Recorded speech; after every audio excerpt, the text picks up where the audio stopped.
Well, thank you, Chairman Collins, Secretary Chow. I look forward to your testimony today, and I again join the chairman and salute you for your lifetime of public service. We have always had a very productive relationship with your department, and I look forward to that relationship continuing under your leadership. Chairman Collins, I am pleased that you're moving quickly to advance the business of the subcommittee.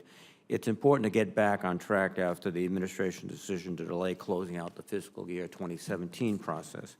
To pass all 12 appropriations bills, we need a new budget agreement that gets beyond the $56.5 billion in non-defense discretionary cuts the administration has proposed for 2018 and the $1.56 trillion in cuts it wants over the next 10 years. We need a deal that provides essential increases to meet the needs of the nation, as well as parity between defense and non-defense discretionary spending. We will also need the cooperation of the administration to meet our responsibilities to the American people. President Trump's tweet in May that, quote, "we need a good shutdown in September," close quote, and many of his budget proposals make cuts for cuts' sake only add anxiety, exacerbate uncertainty, and promote bad strategic decisions. One of those bad decisions is the President's short-sighted proposal to privatize our nation's air traffic control system. On a bipartisan basis, this subcommittee has worked to bolster the FAA by providing more than 100% of its budget requests over the last 4 years, as the chairman pointed out, and 99% over the last decade. Our consistent investment in operations and next-gen are showing significant benefits to the airlines and the traveling public. Rather than maintain this trend of supporting the FAA, the administration is proposing over $250 million in cuts. The objective of the President's budget seems clear: cut spending to undermine performance, blame government for the resulting inefficiencies, and then hand out public assets to the private sector at bargain basement prices or at no cost at all. The private sector does many, many things well, but it does not do everything better. In the case of air traffic control, privatization will place the airlines in charge and leave rural America and smaller urban centers behind. It will also compromise access, public oversight, and safety. We have the safest, largest, and most complex air traffic control system in the world. We should not hand it over to a non-governmental entity that is not answerable to Congress or the courts. The risks are simply too great, especially when the benefits of our next-gen investment are yielding positive results. I reviewed the rest of the administration's budget request, as well as the infrastructure outline that was rolled out over the last 2 months.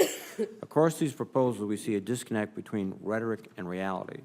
The administration talks about more money for infrastructure, but cuts successful and popular programs like Tiger, as the chairman indicated, and the Transit Capital Investment Grants, the CIG program.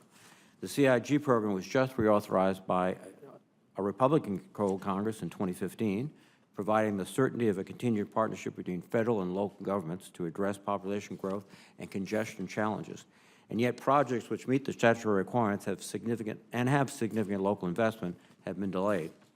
I appreciate that you finally signed the Caltrain grant agreement last month, but there are many other projects that the committee identified in the 2017 omnibus that have funding and will meet the requirements for a grant agreement soon.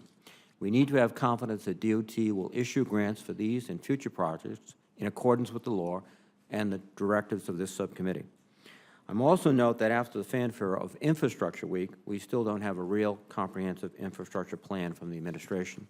So far, we have only seen massive tax incentives for private investors and states shouldering more of the burden to fix our infrastructure through so-called devolution. This approach won't fix our crumbling roads, replace lead water pipes, or build new schools without placing a huge financial burden on average Americans. Instead, we need real federal investment in our airports, bridges, transit systems, and ports in order to create jobs and strengthen our economy now and into the future. We must reverse the disappointing direction of this budget that cuts spending on infrastructure and consequently eliminates jobs. I hope that through the 2018 appropriations process, we can seriously address the infrastructure needs of this country with real investments that reduce congestion and improve our economy. Secretary Chow, thank you again for your service and for appearing before us today. I look forward to hearing your testimony and response to our questions. And again, thank you, Chairman Collins.